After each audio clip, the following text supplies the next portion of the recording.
அனைத்திந்திய அண்ணா திராவிட முன்னேற்றக் கழகம்தான் உண்மையான இயக்கமாக இன்று வரை திகழ்ந்து கொண்டிருக்கிறது. நம்முடைய மாண்புமிகு புரட்சித் தலைவர் டாக்டர் எம்ஜிஆர் ஐயாவால் உருவாக்கப்பட்ட நம்முடைய அனைத்திந்திய அண்ணா திராவிட முன்னேற்றக் கழகம் மக்கள் அந்த 3 வேளை உணவருந்த வேண்டும், வசிப்பதற்கு வீடு கட்டமைப்பு ஏற்படுத்த வேண்டும், வேலை வாய்ப்பு தொழில் வாய்ப்பு அனைத்துமே முறையாக கொண்டு வரப்பட வேண்டும்.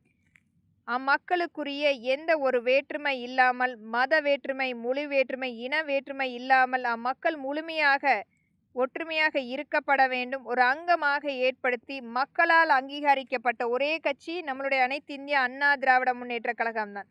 மக்களால் அங்கீகரிக்கப்பட்ட ஒரே சின்னம் நம்மளுடைய அனைத்திந்திய அண்ணா திராவிட முன்னேற்ற கழகத்தின் இரட்டை இலை சின்னம்.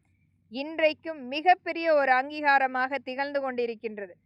நம்மளுடைய மாண்புமிகு புரட்சி தலைவி அம்மா இறந்து 9 ஆண்டுகள் ஆகியும் இன்றைக்கும் மக்களால் சொல்லக்கூடிய ஒரே சொல் அம்மா இருந்திருந்தால் மிகப்பெரிய ஒரு சான்றாக ஒவ்வொரு இடத்திலும் மக்கள் பதிவு செய்து கொண்டிருக்கின்றார்கள்.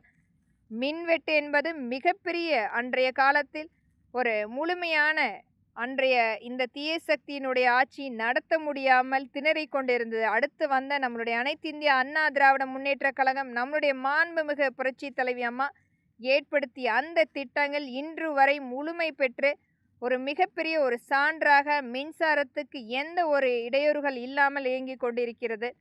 இன்றைக்கும் நம்மளுடைய திருப்பூர் மாவட்டத்தில் ஜவுளித்துறை முறையாக இயங்கிக் கொண்டிருக்கிறது, மின்வெட்டுகள் இல்லாமல். அதை ஏற்படுத்திய நம்மளுடைய புரட்சி தலைவி அம்மா இறந்து 9 ஆண்டுகள் ஆகியும் இன்றைக்கும் ஒவ்வொரு இடத்திலும் அவர் ஒரு சான்றாக இருந்து கொண்டிருக்கிறார். வருகின்ற சட்டமன்ற தேர்தல் நம்மளுடைய அனைத்திந்திய அண்ணா திராவிட முன்னேற்ற கழகத்தின் ஆட்சியாக கண்டிப்பாக அமைக்கப்படும்.